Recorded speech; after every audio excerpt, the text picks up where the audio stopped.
Have you spoken to him directly, to President Xi? I don't want to say that.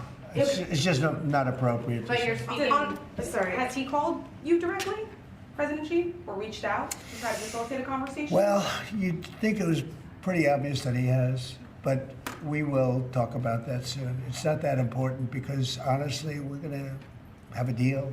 I believe we're going to have a deal with China. And if we don't, we're going to have a deal anyway because we will set a certain target and that's going to be it. So you hear it there, President Trump touting progress in China trade talks. Trump says most of his tariff deals could be reached within the next month or so. So could this mean finally an end to the back and forth with Beijing? Grady Trimble from Fox Business is live at the White House with the latest on this. Hi, Grady. Hey, Bill, if President Trump gets his way, some of these deals could be closed sooner than some people might think. He says in the next 3 to 4 weeks. You heard him there. He's even optimistic about a potential agreement with China coming down the pike in the not too distant future. As you heard, he wouldn't say whether he's been speaking directly with President Xi of China, but he says he's been speaking with top officials in Beijing, which he views as one and the same. We do know he met yesterday with the Prime Minister of Italy, Giorgia Meloni. He says that meeting was fantastic and thinks the U.S. can reach a broader trade agreement with the European Union before the 90-day pause on reciprocal tariffs expires. Oh, there'll be a trade deal, 100%. Oh, well, you think there won't be? Of course there'll be a trade deal. Very much. They want to make one very much, and we're going to make a trade deal. I fully expect it, but it'll be a fair deal. Treasury Secretary Scott Bessent, who's helping lead trade negotiations, says the U.S. is prioritizing talks with countries that have the largest economies. We've got a process in place. We're working on the big 15 economies first. We had a fantastic meeting with Japan yesterday. I believe there have been calls with the EU already.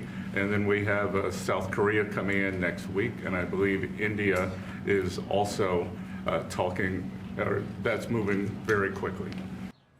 So no trade deals to announce just yet, but the president says that the White House and Ukraine are getting closer to a minerals deal. You remember that deal kind of blew up when Zelensky visited the White House not long ago, but now it looks like they might have pen to paper potentially by next Thursday. Bill? And the stock market would certainly appreciate any of these coming deals. Grady Trimble live at the White House for us. Grady, thanks. How about we bring in a friend and Fox News contributor, Michael Pillsbury. He's a Heritage Foundation Senior Fellow for China Strategy. His great book, The 100-Year Marathon. And you're joining us now. Thank you so much. This headline caught our attention. This is the Wall Street Journal. U.S. plans to use tariff negotiations to isolate China. But China's not waiting. President Xi has been out trying to negotiate to see if they can figure out a way to isolate the United States. Well, I think that's right. In many ways, to use words that President Trump has used, what's at stake here is sort of the deal of the century. To two largest economies, by far, a lot of the world's global growth rate, as they call it, depends on both the U.S. and China having a successful trade relationship. Everybody sort of knows by now, and the Chinese sometimes admit it, they've been ripping us off for at least 30 years. So what I was focused on, to answer your question, Dana, is the way President Trump yesterday defined two different possible deals.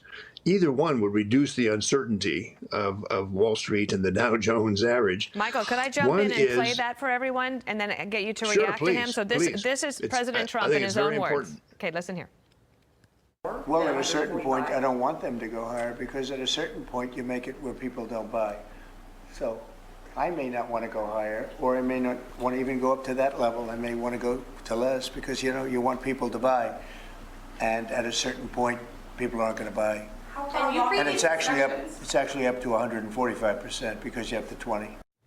Okay, so I think that's what you were getting at. Yes, he could either stick with a sort of a permanent average tariff of 150% on all the Chinese products coming into America, which will really decrease, I think, their overall sales, hurt their economy. So China spies, they have a massive espionage service. We really admire some of the ruthless things they do around the world, the MSS. The MSS now is targeted at finding out what exactly is this number that Mr. Trump would settle for. Is it 200%, 100%? One thing they're doing also, Dana, they're watching the deals that Scott is making with each other country. And they want to see what is the concession they'd have to make the same kind of deal. They don't want to be first. They want to wait for, like, say, the first 5 or 10 countries and then see what that deal is and maybe take it. President Trump seems to be saying either way. I'm either going to punish you with really hard tariffs. You'll wish you'd made a deal, or we're going to make a deal once we agree on the numbers. The other problem on the side, you also know very well, Dana, is what to do with the 2020 agreement, which the Chinese largely did not honor. Some things they did honor. So that's one of President Trump's executive orders. He wants his team to tell him exactly what should we try to continue and enforce from our agreement 5 years ago, and what should we just forget. So these are really tough talks. They are. President wants to be very secretive about it. You notice he's very secretive, but there's a huge amount at stake. He holds his cards close to his chest. I did want to get a bigger picture comment from you about this. The CIA director had an internal memo.